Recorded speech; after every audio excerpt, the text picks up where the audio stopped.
his case file later that morning. She sees only data: male, age 23, unemployed for 4 months following the closure of a textile mill.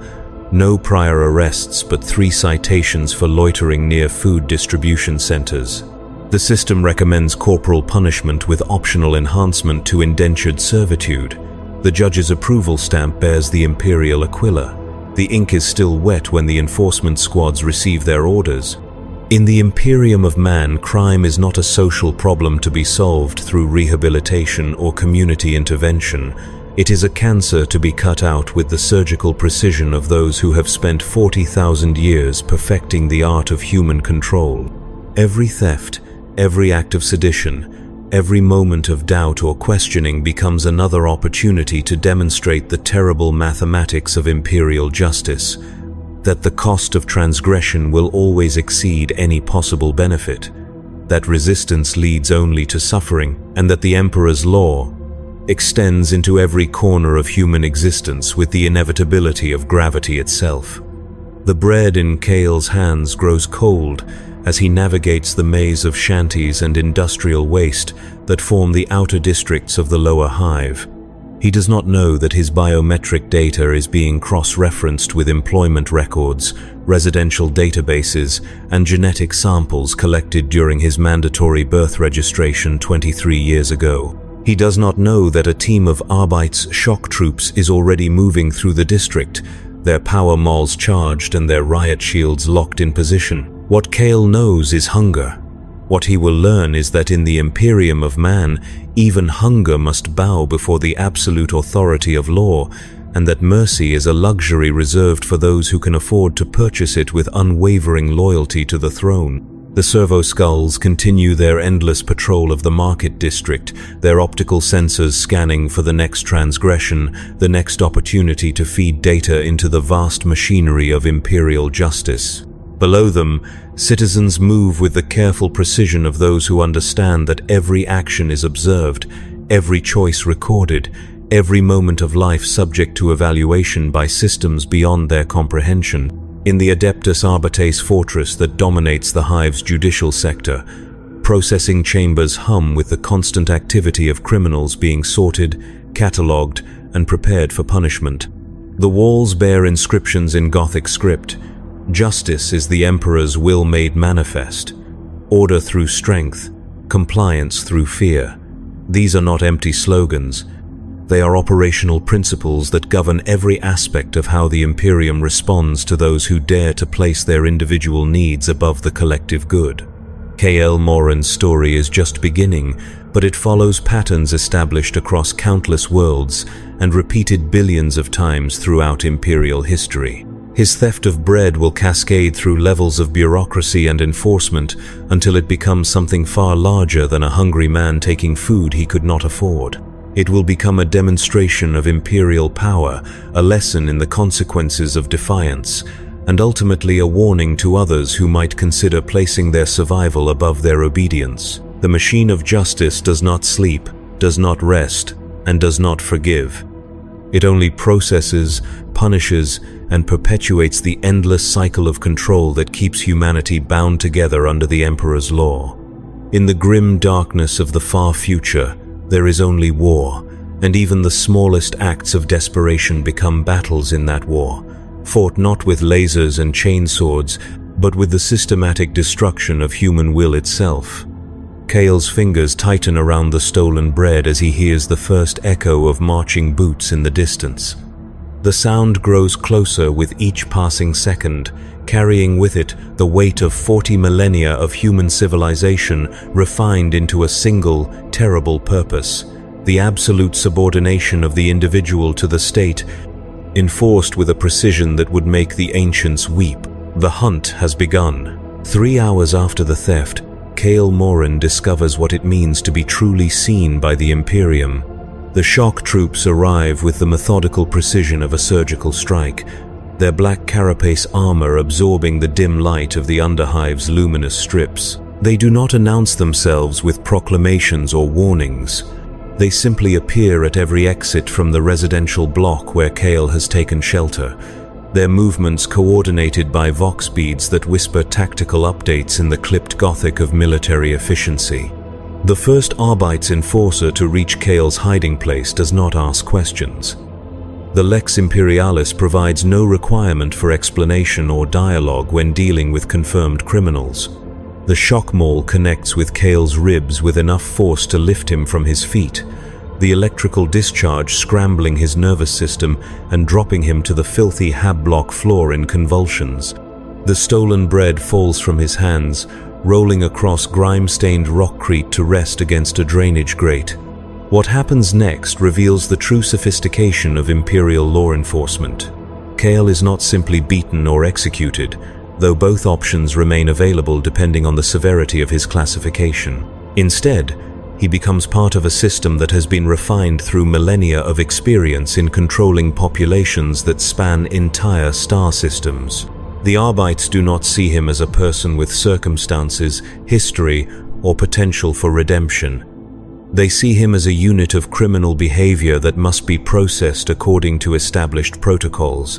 The neural collar they lock around his neck serves multiple functions beyond simple restraint. Its built-in Vox transmitter allows the Arbites to monitor not just his location, but his heart rate, stress levels, and neurological activity. The device can administer pain directly to his nervous system without leaving physical marks, making interrogation efficient and documentation clean. Most importantly, it marks him as property of the Adeptus Arbites, removing him from the general population and placing him under a separate legal framework where different rules apply. The transport vehicle that carries Kale toward the Arbites' fortress has no windows. Its interior is designed with the same functional brutality that characterizes all Imperial architecture, with metal benches bolted to the floor and restraint points every half-meter along the walls. Other prisoners sit in silence, their own neural collars glowing with status lights that indicate their processing stage. A young woman with tears streaming down her face bears the distinctive marks of a sedition charge. An older man missing 2 fingers shows signs of black market trading violations. Each represents a different path through the system, but all lead to the same destination. The Arbites' fortress itself defies easy description. Built into the hive structural foundation, it extends both upward through multiple levels of administrative chambers and downward through layers of holding cells, interrogation suites, and punishment facilities. Its architecture serves as both practical workspace and psychological weapon, designed to overwhelm prisoners with the sheer scale of the system they have chosen to oppose. Gothic arches soar overhead, bearing carved reliefs of the Emperor's justice triumphant over various forms of criminal behavior. The message is clear. Individual transgression is insignificant when measured against the eternal authority of the throne. Kale's processing begins immediately upon arrival. Arbites' clerks, their faces hidden behind data visors that stream constant feeds of criminal statistics and legal precedents, record every aspect of his physical condition, genetic markers, and psychological profile. His clothes are incinerated, both to prevent contraband and to strip away any remaining connection to his previous identity. The grey prison uniform they provide bears his new designation, Criminal Processing Unit 7749 Tertius. His name is now secondary to his function within the system.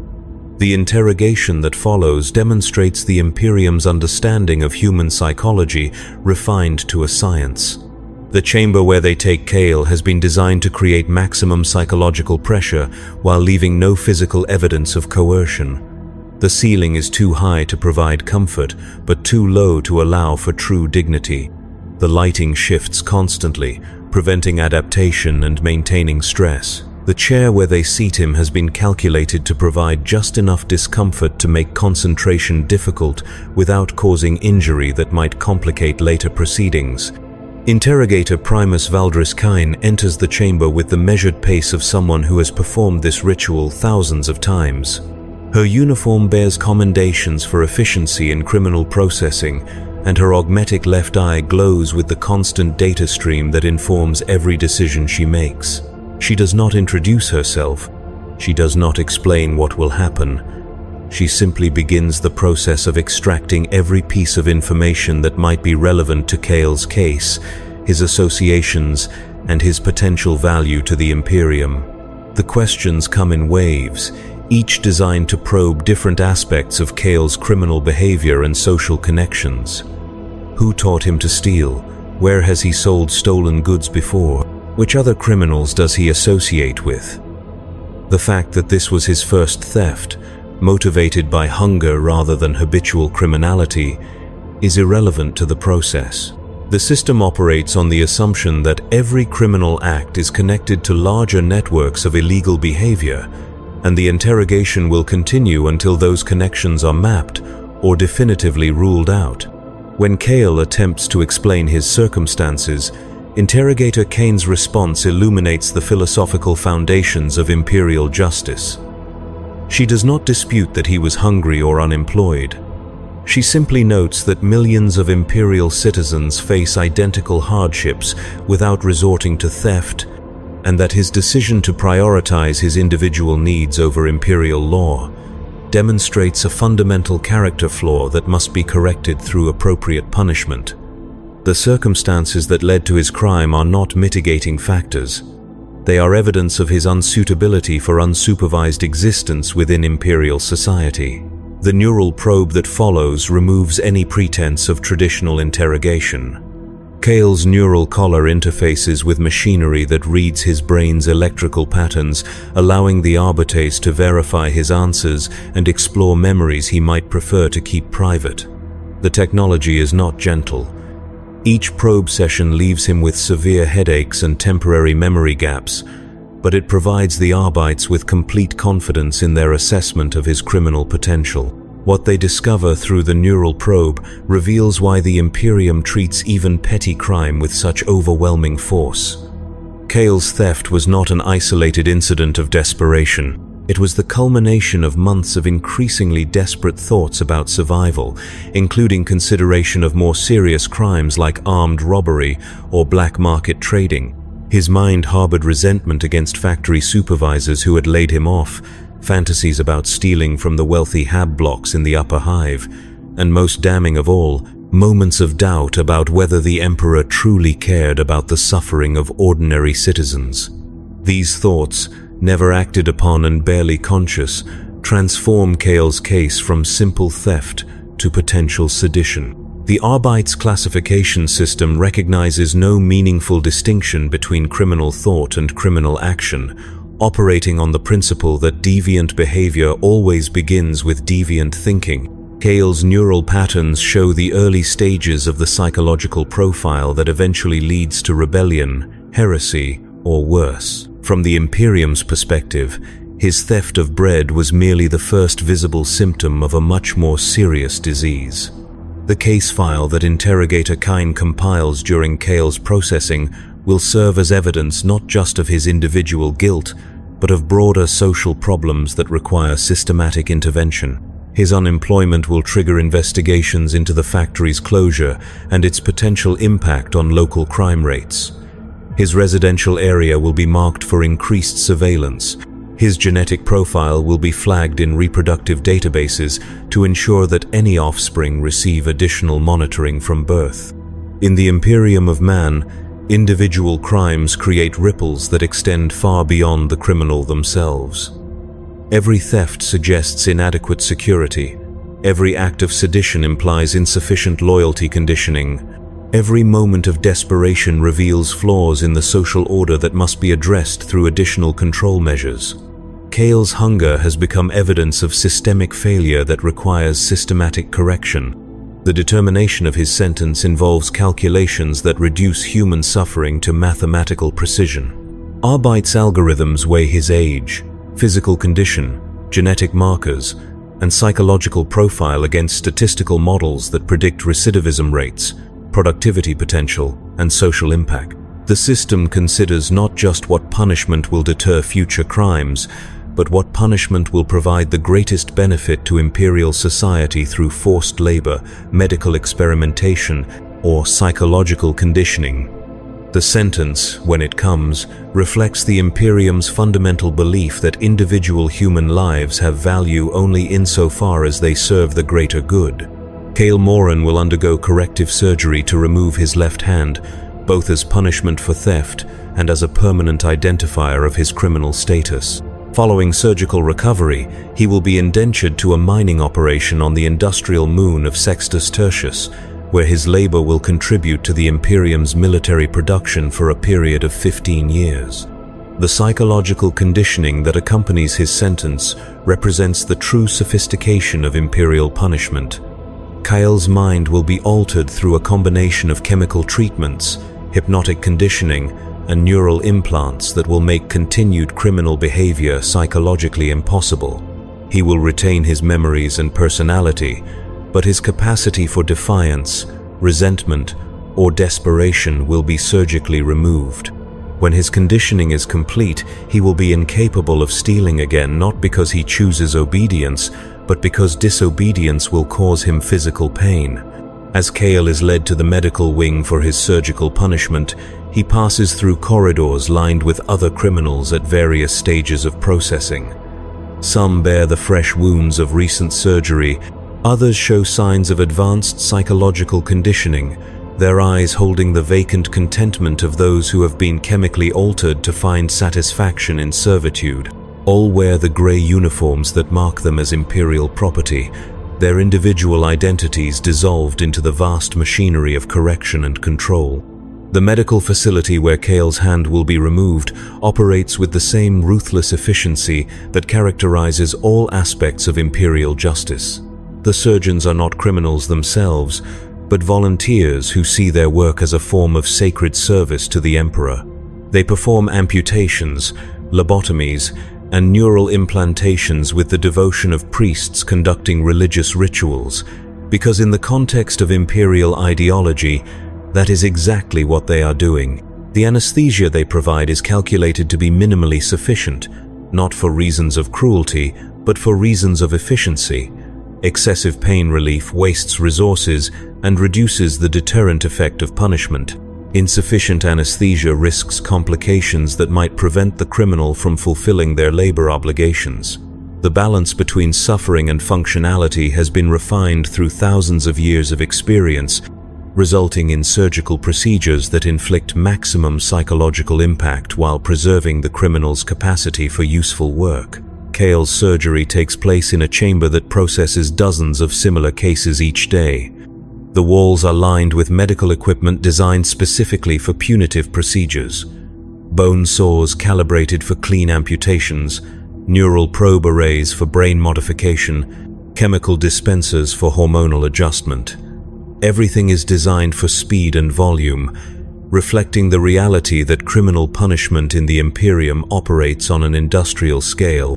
The loss of his hand transforms Kael's relationship with his own body in ways that extend far beyond mere physical disability. The surgical wound becomes a constant reminder of his transgression, a source of pain that will never fully heal, and a visible mark that identifies him as a criminal to every Imperial citizen he encounters for the rest of his life. More importantly, it serves as a psychological anchor for the conditioning process that follows, linking his capacity for criminal thought to immediate physical discomfort. The transport ship that carries Kael and dozens of other condemned criminals to their assigned labor camp represents the final stage of his journey through the Imperial justice system. The vessel's cargo holds have been converted into temporary holding areas where the newly sentenced are kept during the weeks-long journey to their destinations. The quarters are cramped, poorly ventilated, and designed with the assumption that many passengers will not survive the journey. Those who die in transit are simply processed as wastage, their bodies recycled through the ship's biological systems. During the journey, Kael undergoes the final phase of his psychological conditioning. Daily chemical injections alter his brain chemistry to increase docility and reduce aggressive impulses. Hypnotic sessions, conducted while he is restrained and forced to watch endless streams of Imperial propaganda, reshape his cognitive patterns to eliminate thoughts of resistance or escape. By the time the ship reaches its destination, Kale's capacity for independent thought has been systematically degraded to the point where following orders becomes more psychologically comfortable than questioning them. The mining facility on Sextus Tertius, where Kale will spend the next 15 years, represents the practical culmination of Imperial criminal justice. Built into the moon's surface, it combines industrial production with human punishment in ways that serve both functions simultaneously. The prisoners provide labor for critical military manufacturing, while their suffering serves as an ongoing demonstration of the consequences of defying Imperial law.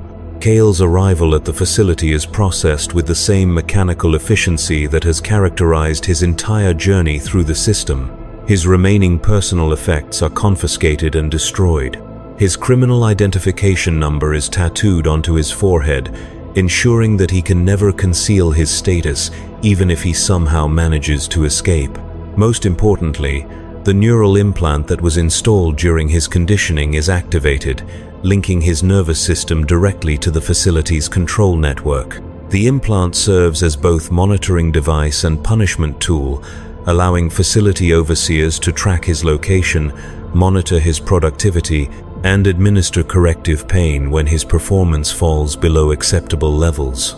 The technology is sophisticated enough to distinguish between deliberate malingering and legitimate fatigue, ensuring that punishment is applied only when it will produce positive behavioral changes. What Kale discovers during his first days at the facility is that he has entered a society within a society, a closed system where different rules apply and individual survival depends on understanding hierarchies that have nothing to do with justice or fairness. Long-term prisoners, their minds hollowed out by years of chemical conditioning, serve as informal overseers who maintain order through a combination of ingrained servility and desperate attempts to curry favor with their captors. New arrivals who show signs of resistance are quickly identified and subjected to additional conditioning until their defiance is transformed into compliance. The work itself is designed to be both productive for the Imperium and destructive to the individual. Prisoners extract rare minerals used in the construction of Imperial vehicles and weapons, operating machinery that gradually damages their respiratory systems and exposes them to radiation that shortens their lifespans. The facility's medical staff monitor these effects carefully, not to prevent them but to ensure that each prisoner provides maximum economic value before their health deteriorates to the point where they become a liability. Kale's daily routine in the mining facility follows patterns established through millennia of Imperial experience in managing human livestock. He wakes before dawn to chemical stimulants pumped through the facility's air system, consumes a breakfast calculated to provide exactly enough nutrition to maintain work capacity, and reports to his assigned mining section, where he operates equipment that slowly destroys his body in service to the Imperium's military machine. The psychological effects of this routine are as carefully planned as the physical ones. The combination of exhausting labor, chemical conditioning, and constant surveillance creates a state of learned helplessness where resistance becomes literally unthinkable. Prisoners who have survived for several years often report that they cannot remember why they ever wanted anything other than the routine of mining, sleeping, and chemical modification that defines their existence. What began as a simple theft of bread has become something far more complex and terrible, the complete transformation of a human being into a tool of Imperial production. Kale Morin no longer exists as an individual with desires, fears, or dreams. He has become Criminal Processing Unit 7749 Tertius, a designation in a database that tracks his productivity, monitors his health, and calculates the optimal timing for his eventual disposal when his usefulness expires. The mining facility where he will spend the remainder of his shortened life processes thousands of similar cases each year, each representing a different path through the Imperial justice system, but all ending in the same place. Complete subordination to the needs of the state, enforced through a combination of physical mutilation, chemical conditioning, and psychological destruction that leaves the individual intact enough to work, but broken enough to never again consider resistance. In the grim darkness of the far future, justice is not about restoration, rehabilitation, or even revenge. It is about the systematic transformation of human beings into resources that can be consumed in service to the Imperium's endless wars. Kale's story is remarkable only in its ordinariness, one thread in a tapestry of suffering that spans the galaxy and encompasses billions of similar cases. The bread he stole has long since rotted away, but the machinery it set in motion continues to operate with clockwork precision, processing new criminals, refining its methods, and perpetuating the system that keeps humanity bound together through shared terror of the consequences of individual choice. The industrial moon of Sextus Tertius orbits its parent world with the mathematical precision that governs all aspects of life in the Imperium, its surface scarred by centuries of mining operations that feed the endless hunger of Imperial war machines. From orbit, the mining facility where Kale now labors appears as a geometric wound in the moon's crust, surrounded by waste processing plants, prisoner transport landing pads, and the defensive installations that ensure no one leaves without authorization. Within the facility itself, the architecture speaks to the Imperium's mastery of human psychology, applied on an industrial scale. The corridors are too narrow to allow prisoners to walk side by side, preventing the formation of group bonds that might lead to collective resistance. The ceiling height varies unpredictably, creating a constant sense of spatial disorientation that makes planning difficult. Most importantly, every surface is designed to remind the prisoners of their status through subtle psychological cues. Floors that slope slightly downward to create unconscious feelings of descent, lighting that shifts imperceptibly to maintain low-level anxiety, and air circulation systems that carry the faint scent of chemical sterilization as a constant reminder of the facility's medical capabilities. Kale's first months in the facility reveal the true sophistication of Imperial prisoner management. His daily routine has been calculated not just to maximize productivity, but to systematically erode his sense of individual identity through carefully controlled repetition. He wakes at the same time each day to the same chemical stimulants, performs the same sequence of hygiene activities with the same allotted time, consumes the same nutritional paste designed to meet his biological needs without providing pleasure, and reports to the same mining section where he operates the same equipment for exactly the same duration. The psychological impact of this routine is amplified by the facility's reward and punishment system, which operates on principles derived from millennia of research into human behavioral conditioning. Small variations in food quality, sleeping accommodations, or work assignments are used to create the illusion that individual choices matter, while ensuring that all available choices serve Imperial interests. Prisoners who exceed production quotas receive marginally better sleeping conditions, creating incentives for competition between individuals who might otherwise find common cause in resistance. The mining work itself represents a masterpiece of Imperial engineering, designed to extract maximum value from both the moon's mineral resources and the human machinery that processes them. The tunnels extend deep into the moon's core, following veins of rare metals that are essential to the construction of Imperial war machines. The extraction process requires human workers because automated machinery lacks the flexibility to adapt to changing geological conditions, but the work environment is carefully designed to ensure that this human flexibility is directed exclusively toward Imperial objectives. Kale operates a plasma cutter that separates valuable ores from worthless rock, with precision measured in millimeters. The tool generates intense heat and electromagnetic radiation that gradually damages his cellular structure, but its effects are carefully monitored to ensure that his productivity remains high for as long as possible before his health deteriorates to the point where replacement becomes economically necessary. The facility's medical staff track these degradation patterns across thousands of prisoners, refining their understanding of how to extract maximum value from human livestock while minimizing the costs associated with medical intervention. The social structure that emerges among the prisoners reflects the Imperium's understanding that hierarchies of power and privilege will naturally develop in any group, and that these hierarchies can be manipulated to serve Imperial interests. Long-term prisoners who have successfully adapted to facility life are granted small privileges and informal authority over newer arrivals, creating a system of self-policing that reduces the need for direct oversight by Imperial personnel.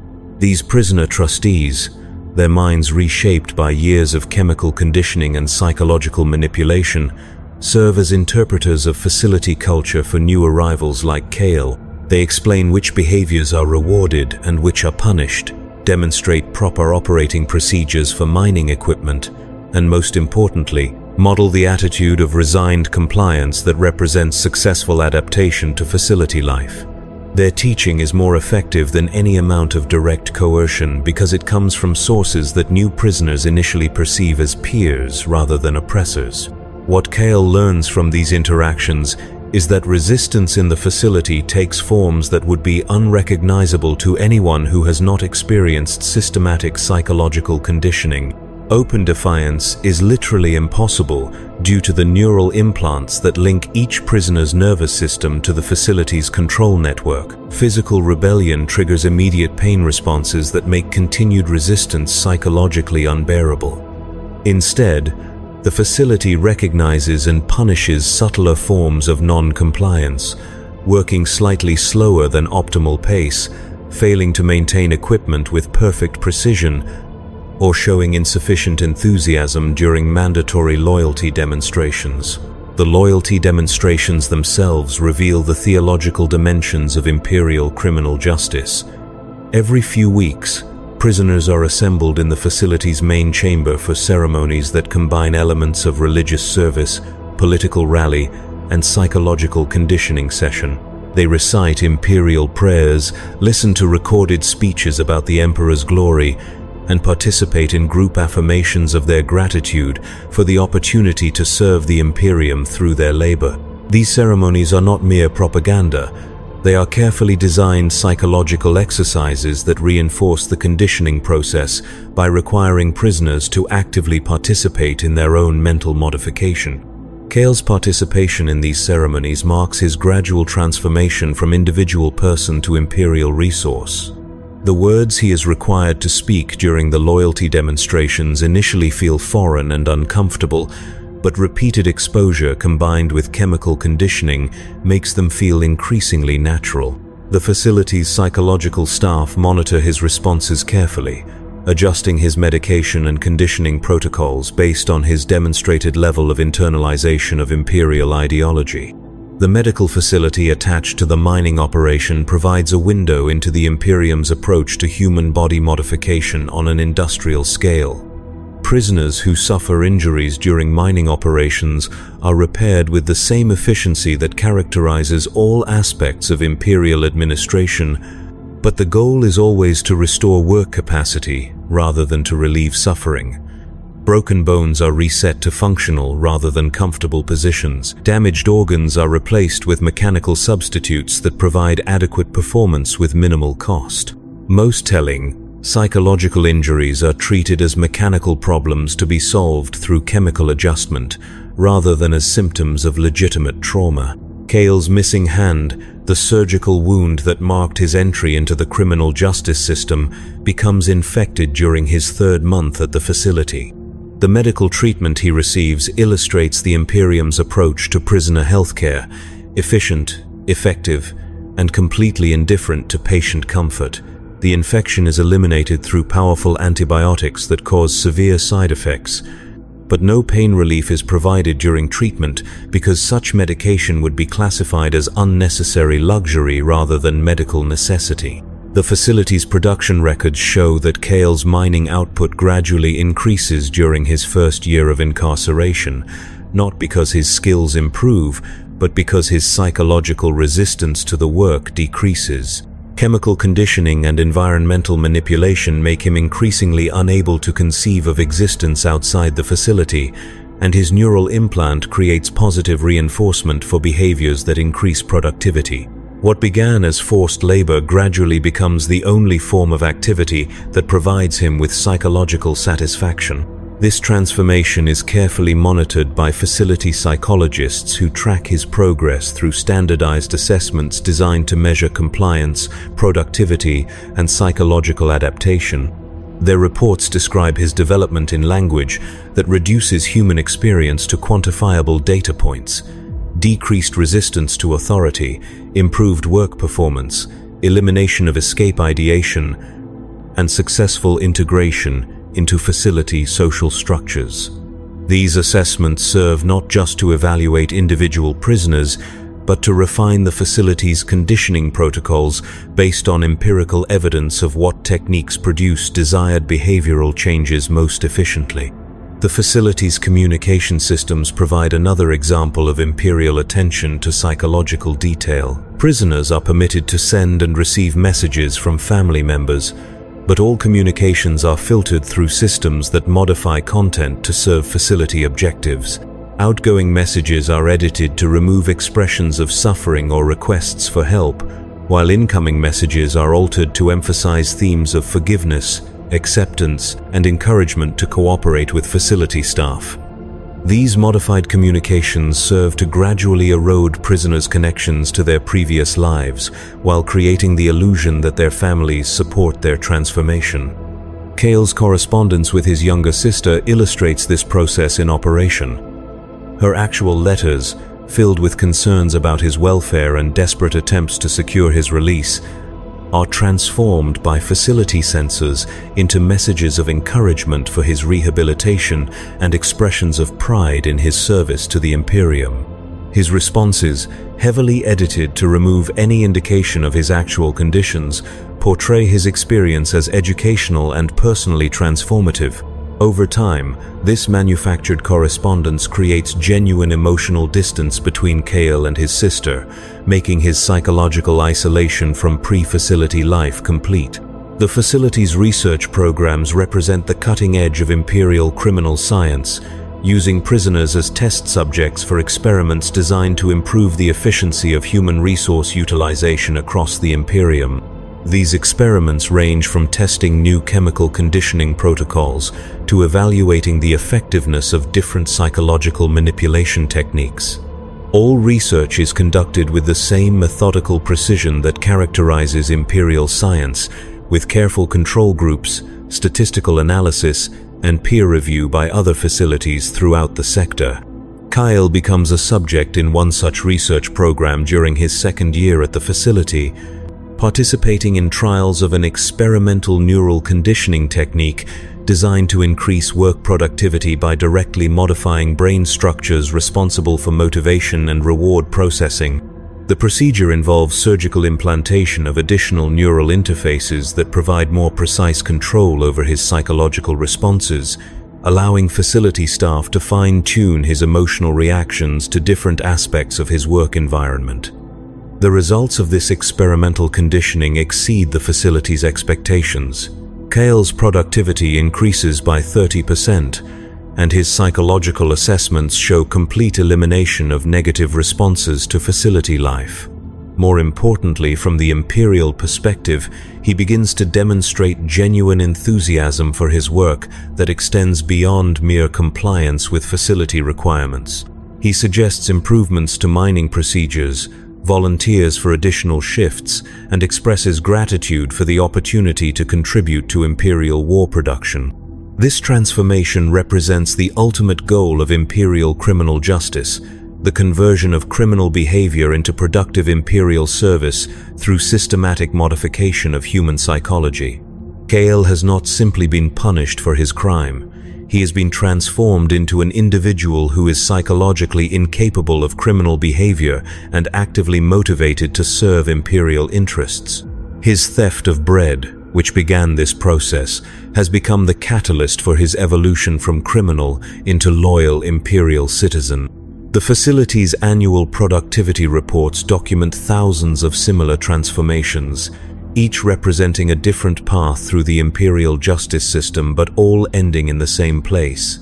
Complete psychological subordination to Imperial authority, combined with productive contribution to Imperial war efforts. These reports are distributed throughout the Adeptus Arbites as evidence of the system's effectiveness, demonstrating that investment in sophisticated prisoner conditioning programs produces quantifiable returns in the form of increased productivity and reduced recidivism rates. What the reports do not document, because it is considered irrelevant to their purpose, is the complete erasure of individual human identity that these transformations require. Kael Moran, the hungry young man who stole bread to survive, no longer exists in any meaningful sense. His memories remain intact, but they have been recontextualized through chemical conditioning to support his new identity as a grateful Imperial servant. His relationships with family members have been systematically undermined. His capacity for independent thought has been surgically eliminated. His emotional responses have been chemically restructured to find satisfaction only in Imperial service. In the grim darkness of the far future, this transformation is not considered a tragedy, but an achievement. The Imperium has successfully converted a criminal into a productive citizen through the application of scientific principles and technological innovation. Kael's experience will be used to refine conditioning protocols that will be applied to millions of other criminals throughout Imperial space, each representing another victory of order over chaos, compliance over resistance, and Imperial authority over individual will. The mining facility continues its operations with mechanical precision, processing both mineral resources and human materials with equal efficiency. New prisoners arrive regularly to replace those whose health has deteriorated beyond usefulness, and the cycle of conditioning, labor, and transformation continues without interruption. Somewhere in the facility's depths, Kael operates his plasma cutter with the same enthusiasm he once reserved for dreams of freedom, his transformation complete and his integration into Imperial society absolute. The bread he stole has long since been forgotten, consumed by someone else or discarded as waste, but the system it set in motion continues to operate with the inexorable certainty of natural law. In the Imperium of Man, individual crimes create opportunities for systematic improvement of human resource management, and every criminal becomes a test case for refining the techniques that keep billions of human beings productive, compliant, and loyal to the throne. 3 years into his sentence, Kael Moran has become indistinguishable from the machinery he operates, his consciousness calibrated to the rhythms of Imperial production, with the same precision as the plasma cutter he wields in the depths of Sextus Tertius. His neural implants, now upgraded through multiple iterations of experimental conditioning protocols, have transformed his perception of reality to such a degree that he experiences genuine satisfaction from exceeding production quotas and authentic distress when mining operations fall behind schedule. The transformation extends beyond mere behavioral compliance into something approaching genuine conversion. When facility inspectors arrive for their quarterly evaluations, Kael volunteers to demonstrate proper mining techniques and speaks with evident pride about his contribution to Imperial war production. His enthusiasm is not manufactured for the benefit of his observers. It is the authentic expression of a mind that has been systematically reconstructed to find meaning only within the parameters of Imperial service. The facility's psychological assessment reports document this conversion with clinical precision, noting the complete elimination of pre-incarceration personality markers and the successful integration of Imperial loyalty conditioning into his cognitive baseline. What they describe as successful rehabilitation would be recognized by observers from earlier eras of human history as something far more disturbing: the systematic destruction of individual consciousness and its replacement with artificial drives that serve external purposes. Kael's daily routine has evolved to incorporate behaviors that were never required by facility regulations but emerge naturally from his restructured psyche. He wakes 15 minutes before the chemical stimulants are released into the facility's air system, using the extra time to perform devotional exercises that honor the Emperor's role in his rehabilitation. He maintains his mining equipment with meticulous care that exceeds operational requirements, treating the machinery as sacred instruments that facilitate his service to the throne. Most significantly, he has begun to experience psychological distress when separated from his work environment for routine medical examinations or facility maintenance periods. The conditioning protocols have successfully eliminated his capacity to find satisfaction in non-productive activities, making idleness physically uncomfortable and psychologically disturbing. His neural implants reinforce this conditioning by creating positive feedback loops when he engages in approved behaviors and generating anxiety responses when he is prevented from working. The facility's research staff have identified Kale as an exemplary case study in successful criminal rehabilitation, using his psychological profile as a template for refining conditioning protocols applied to newer prisoners. His brain scan data has been distributed to facilities throughout the sector as evidence of optimal neural modification outcomes, and his behavioral patterns are studied by Adeptus Arbites academies as examples of successful integration of criminal populations into productive Imperial service. What none of these assessments acknowledge is that Kale's successful rehabilitation has been achieved through the complete annihilation of his capacity for independent thought, emotional attachment, or psychological autonomy. The neural pathways that once generated desires for freedom, relationships, or personal fulfillment have been systematically severed and replaced with artificial connections that produce satisfaction only when he serves Imperial objectives. The facility continues to receive new prisoners at regular intervals, each representing another opportunity to refine the techniques that have proven so effective in Kale's case. Young men and women arrive bearing the same expressions of fear, anger, and desperate hope that Kale once displayed, and they begin the same journey through conditioning, surgical modification, and psychological reconstruction that has transformed him into a model Imperial citizen. Some of these newer prisoners initially resist the conditioning process more vigorously than others, but the facility's staff have learned through experience that resistance only delays the inevitable transformation rather than preventing it. The combination of chemical modification, neural implants, and environmental manipulation proves effective across all personality types and psychological profiles, producing consistent results regardless of individual characteristics or cultural background. The facility's annual reports to Adeptus Arbites headquarters document steadily improving efficiency in criminal processing, with shorter conditioning periods, higher productivity rates, and lower mortality during the transformation process. These improvements represent thousands of hours of research and experimentation, funded by the Imperium's recognition that effective criminal rehabilitation serves multiple strategic objectives simultaneously. Kale's case file, now several volumes thick with medical data, psychological assessments, and productivity reports, serves as evidence of the system's fundamental success. A young man who once stole bread to avoid starvation has been transformed into a citizen who would rather die than fail to meet his mining quotas. His criminal behavior has been eliminated not through punishment or deterrence, but through the systematic reconstruction of his entire psychological foundation. The implications of this success extend far beyond the mining facility on Sextus Tertius.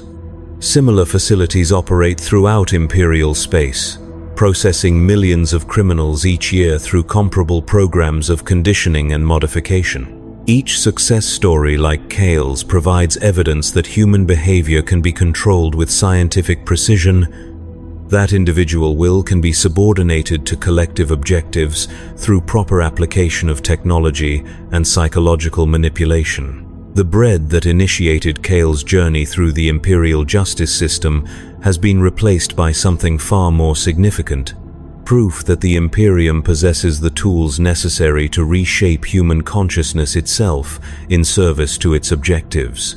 Every criminal processed through these facilities becomes not just a productive worker, but a demonstration that resistance to Imperial authority is ultimately futile, because the capacity for resistance can be surgically removed from human minds.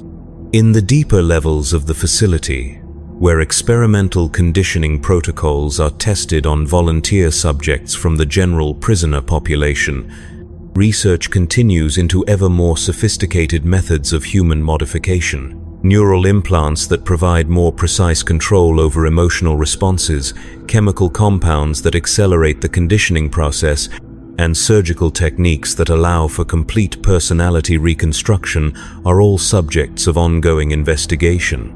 These research programs attract the attention of Adeptus Mechanicus observers, who recognize the facility's work as consistent with their own investigations into the nature of human consciousness and its relationship to mechanical systems. The collaboration between Imperial justice and Mechanicus research represents a convergence of theological and scientific approaches to the problem of human control, with results that exceed what either organization could achieve independently. Kale himself has become an unwitting participant in some of these advanced research programs, his neural implants upgraded periodically with experimental technology that provides researchers with increasingly detailed data about the relationship between brain modification and behavioral change. He experiences these upgrades as improvements to his capacity for Imperial service, feeling grateful for the enhancements that allow him to work more efficiently and think more clearly about his obligations to the throne. The facility's medical staff monitor these experiments with the same clinical detachment they apply to all aspects of prisoner management, recording data on neural modification outcomes with the methodical precision that characterizes Imperial science. Their research contributes to a growing body of knowledge about human consciousness manipulation that has implications extending far beyond criminal justice into areas of military conditioning, civilian loyalty programming, and theological indoctrination.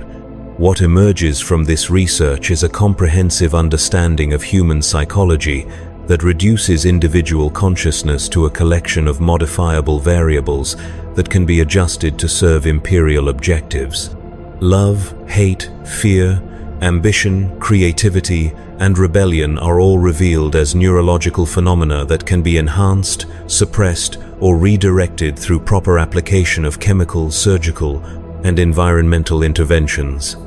The theological implications of this understanding are not lost on the facility's staff, many of whom see their work as a form of sacred service that brings human consciousness into alignment with the Emperor's divine will. They perform their modifications with the devotion of priests conducting religious ceremonies, because from their perspective, the elimination of individual will in favor of Imperial service represents a form of spiritual purification that benefits both the modified individual and humanity as a whole.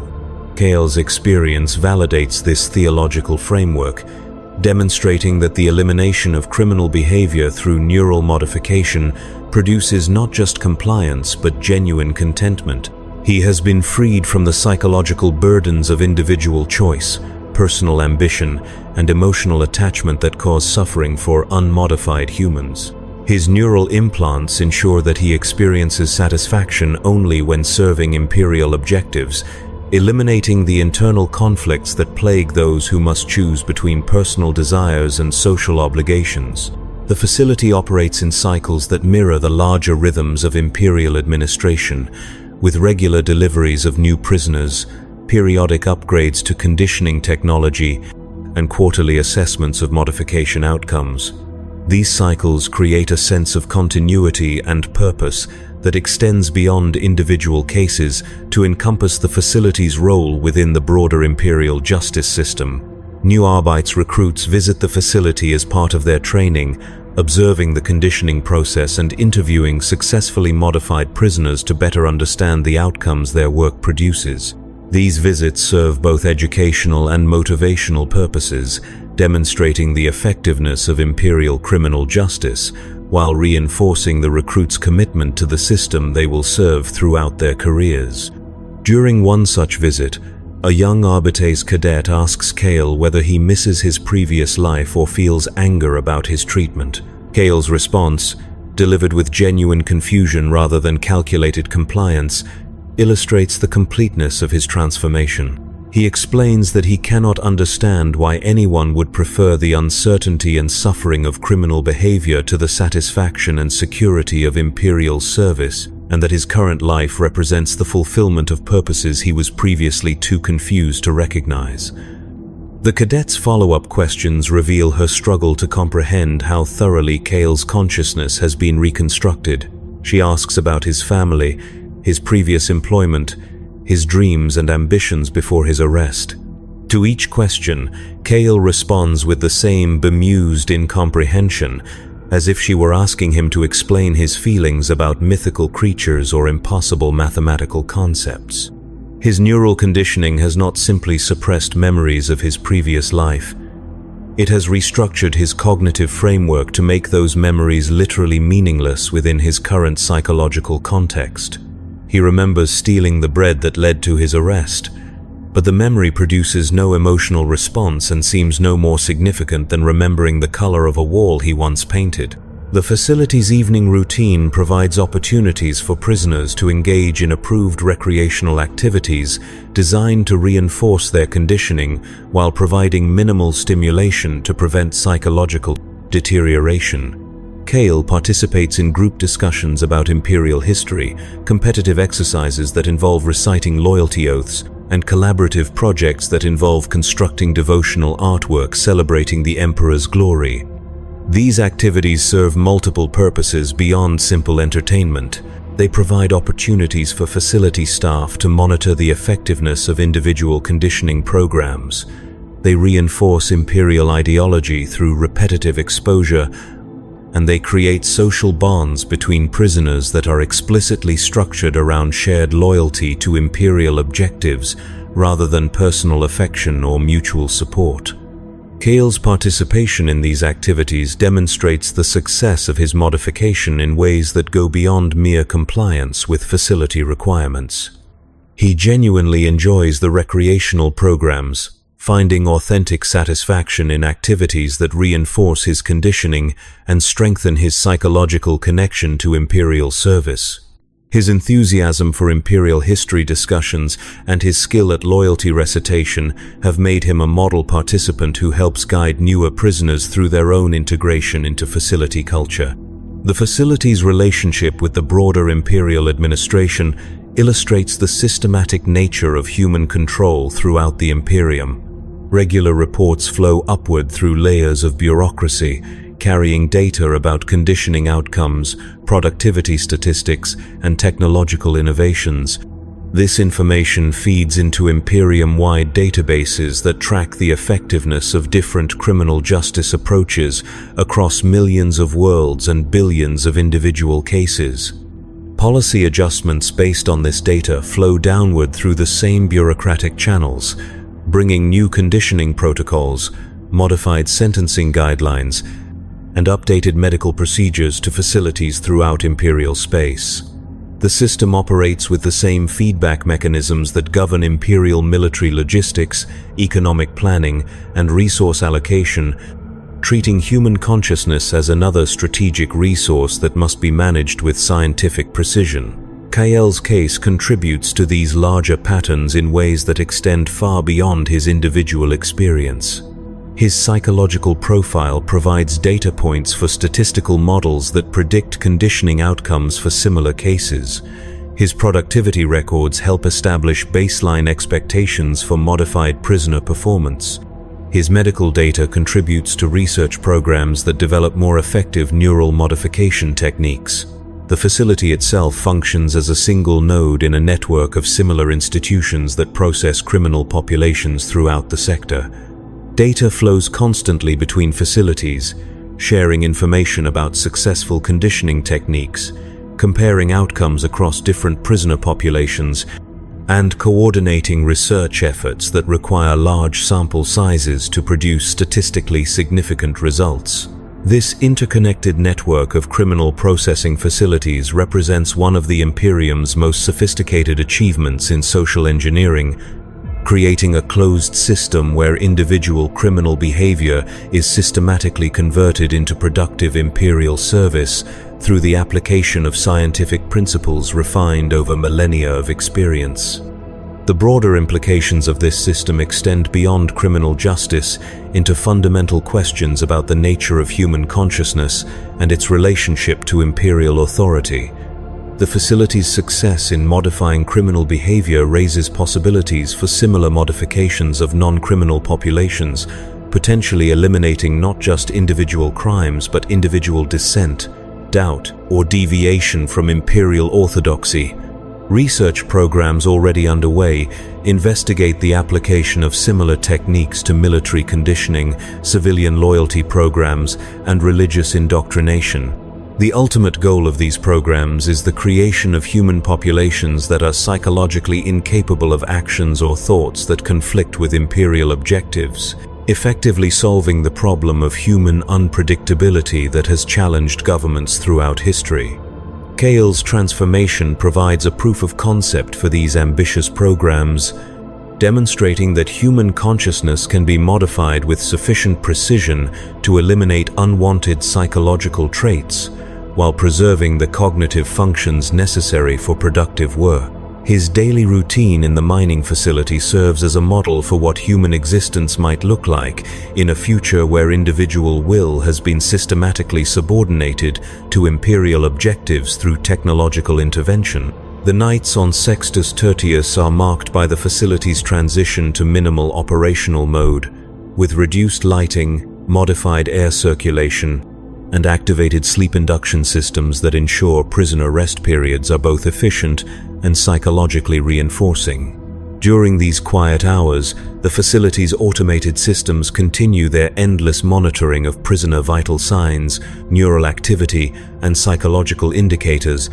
Kale sleeps with the same mechanical regularity that characterizes all aspects of his existence, his neural implants maintaining optimal brain chemistry throughout the night and ensuring that his dreams, when they occur, focus on themes of imperial service and productive labor. The conditioning protocols have eliminated the random psychological content that characterizes normal human sleep, replacing it with carefully structured mental experiences that reinforce his modification programming. His sleeping quarters, shared with 7 other long-term prisoners who have undergone similar conditioning processes, reflect the facility's understanding that even unconscious social interactions can be manipulated to serve imperial objectives. The prisoners have been selected for psychological compatibility based on their modification profiles, ensuring that their presence reinforces each other's conditioning rather than creating opportunities for resistance or independent thought. The facility's night shift staff monitor these sleeping arrangements through surveillance systems that track not just physical activity but neural patterns, sleep quality, and dream content.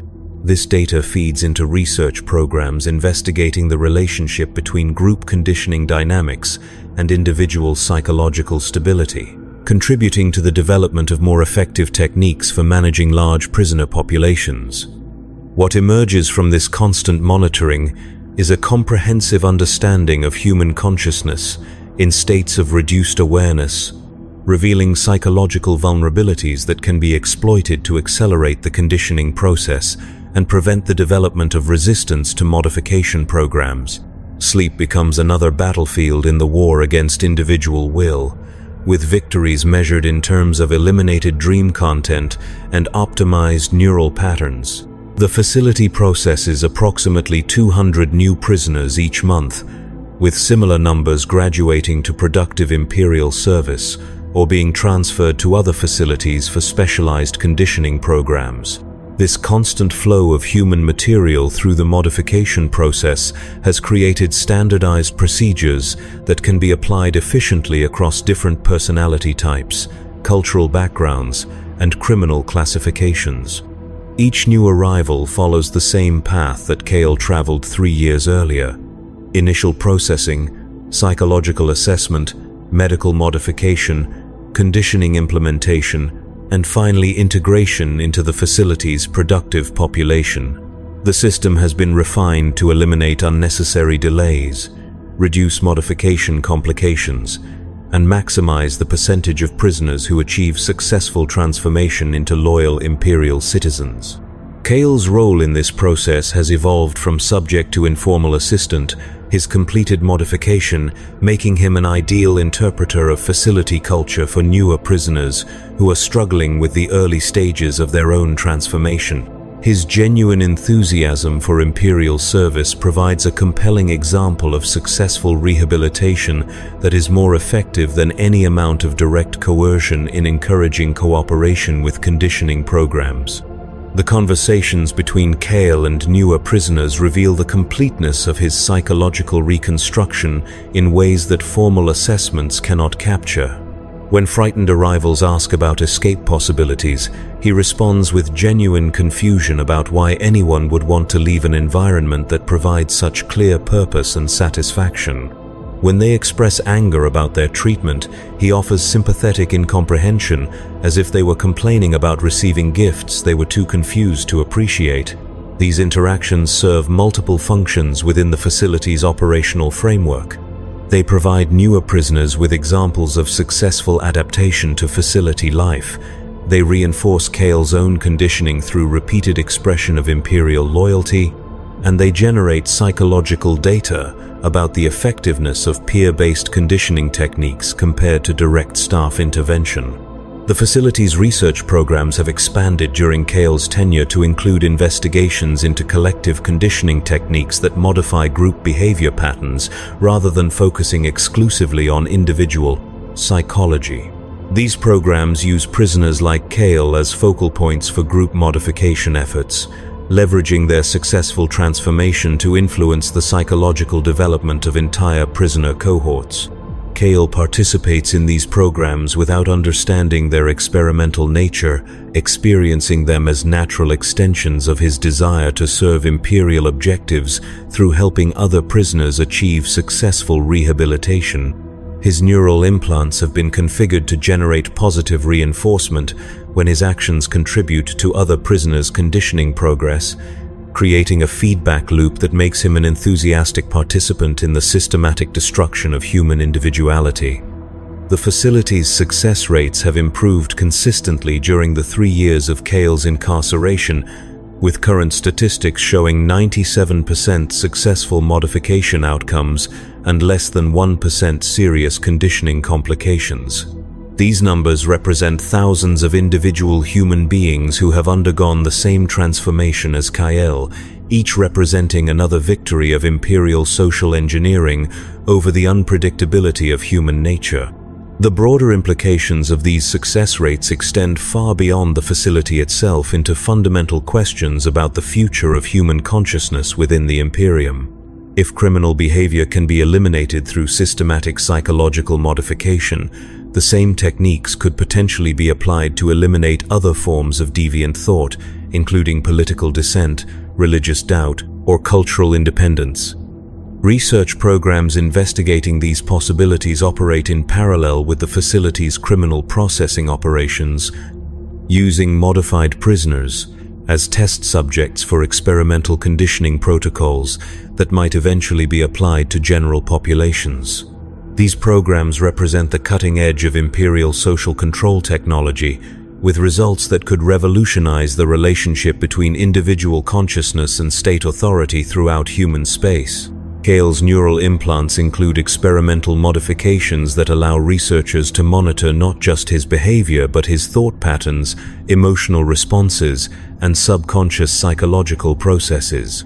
This monitoring generates data about the relationship between neural modification and consciousness that contributes to theoretical frameworks that could eventually support population-wide conditioning programs.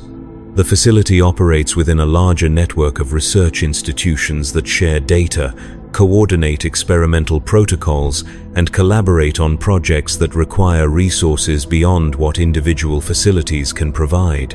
This network includes Adeptus Mechanicus research stations, military conditioning centers, and civilian psychological research programs, all working toward the common goal of developing more effective techniques for human consciousness control. The theological implications of this research are not lost on facility staff, many of whom see their work as contributing to the eventual realization of the Emperor's vision for human unity.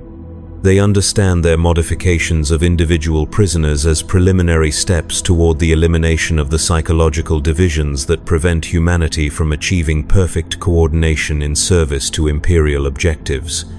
Kale's transformation serves as evidence for this theological framework, demonstrating that individual human consciousness can be modified to eliminate conflict with Imperial authority while preserving the cognitive functions necessary for productive contribution to society. His contentment with his modified existence suggests that the elimination of individual will might actually increase human happiness by removing the psychological conflicts that arise from competing desires and obligations. The facility's daily operations continue with mechanical precision, processing new criminals, maintaining existing prisoners, and conducting research into ever more sophisticated methods of human consciousness control. The work never stops, the quotas never decrease, and the flow of human material through the modification process never slows. Somewhere in the depths of the facility, Kale operates his plasma cutter with the same enthusiasm he once reserved for dreams of freedom, his mind reshaped so completely that he cannot remember ever wanting anything other than the opportunity to serve the Imperium through productive labor. His neural implants ensure that this contentment is not merely behavioral compliance, but authentic psychological satisfaction with his circumstances. The bread that began his journey through the Imperial justice system has been forgotten by everyone except the record-keeping systems that track such details for statistical analysis. But the transformation it initiated continues to produce dividends for the Imperium in the form of Kale's daily contribution to military production and his ongoing participation in research programs that refine humanity's capacity for systematic consciousness control. In the grim darkness of the far future, individual crimes become opportunities for systematic improvement of human resource management, and every criminal becomes a test case for techniques that might eventually eliminate the psychological foundations of resistance to Imperial authority. The machine of justice processes not just individual lawbreakers but the concept of individual will itself, grinding human consciousness into forms that serve the eternal war effort that defines human existence. The facility's lights dim according to their programmed schedule, marking another day in the endless cycle of criminal processing, consciousness modification, and social engineering that keeps the Imperium functioning with mechanical precision. Tomorrow will bring new prisoners, new opportunities for research, and new evidence that human nature itself can be systematically reconstructed to serve purposes beyond individual understanding or choice. Kale sleeps peacefully in his assigned quarters, his neural implants maintaining optimal brain chemistry and ensuring that his unconscious mind continues to process Imperial loyalty programming throughout the night. His dreams, when they come, focus on mining quotas, equipment maintenance schedules, and devotional exercises that honor the Emperor's role in his successful rehabilitation. In the administrative levels of the facility, duty officers review the day's productivity reports and plan tomorrow's conditioning protocols, their work guided by statistical models that reduce human suffering to mathematical optimization problems. Their computers process data from thousands of similar facilities throughout Imperial space, adjusting parameters and refining techniques based on empirical evidence of what methods produce the most efficient transformation of criminal behavior into productive Imperial service. The systems never sleep, the monitoring never ceases, and the great machine of human consciousness control continues its operation with the inexorable certainty of natural law. Individual minds are processed, modified, and optimized for Imperial service with the same efficiency that characterizes all aspects of Imperial administration, from military logistics to planetary resource extraction. What began as a simple theft of bread has become something far more significant, proof that the human capacity for individual choice can be systematically eliminated through proper application of technology and psychological manipulation. The Imperium has developed techniques for controlling not just human behavior but human consciousness itself, creating the possibility of populations that are psychologically incapable of resistance to Imperial authority, The implications stretch beyond the mining facility on Sextus Tertius, beyond the criminal justice system, beyond even the immediate military needs that drive imperial policy. They suggest a future where human consciousness itself becomes another tool of imperial administration, modified and optimized to serve purposes that individual minds could never comprehend or choose. In the depths of the facility, machinery continues its endless operation, extracting valuable minerals from the moon's crust, while simultaneously extracting individual will from human minds. The two processes operate with identical efficiency, transforming raw materials into refined products that serve imperial objectives with mechanical precision. The universe continues its expansion into darkness, carrying human civilization deeper into conflicts that require ever more sophisticated methods of social control to maintain unity and purpose across impossible distances and unimaginable dangers. The techniques developed in facilities like this one represent humanity's adaptation to the requirements of galactic warfare, where individual psychology must be subordinated to collective survival. Kael Morin no longer exists as anything more than a designation in administrative databases, his consciousness so thoroughly reconstructed that the person who stole bread to avoid starvation has been replaced by something that serves imperial objectives with unwavering dedication. His transformation is complete, his integration into imperial society absolute, and his contribution to the great machine of human civilization assured for whatever remains of his shortened lifespan. The lights in the facility continue their programmed cycles. The air circulation systems maintain optimal atmospheric conditions, and the neural monitoring networks track the consciousness patterns of thousands of modified human beings whose individual stories have been dissolved into the larger narrative of imperial social control.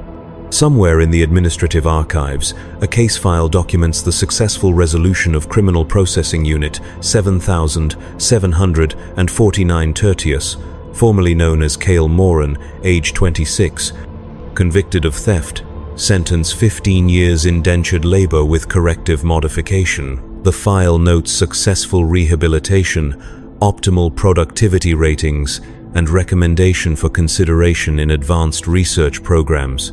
The file does not note that somewhere in the depths of human consciousness, in neural pathways too damaged for the monitoring systems to detect, something that was once individual will continues to scream silently into a darkness that will never end, trapped forever.